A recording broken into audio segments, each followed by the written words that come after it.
gold to pay off the debt. You have assets, you have liabilities. If your liabilities are way up here, you need your assets to rise to match that debt. What would happen if the US government just happened to have a bunch of XRP on their balance sheet? That has never been audited. David Sachs said so. They don't know publicly what the government holds for crypto. The only thing we know for sure is they had, the Bitcoin that they've potentially sold now. We'll see. So that would be a great way. And they don't even have to revalue it this time. There's a lot of people out there like they'll revalue this and that. They don't even have to do that.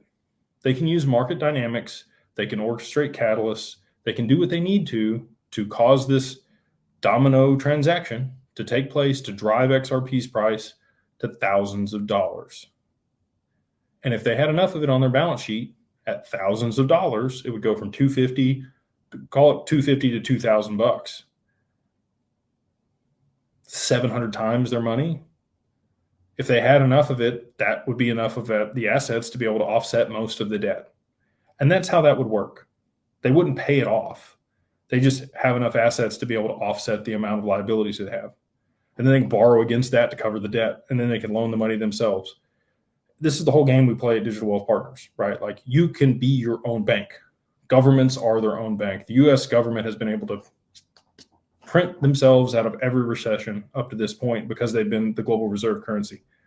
They're not going to have that luxury on the other side of this transition. They know that.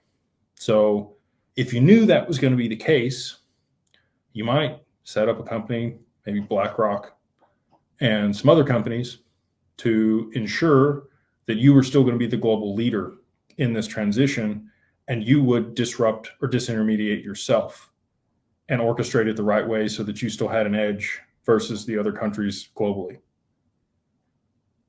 It's a lot bigger game than what I think a lot of people think is going on here.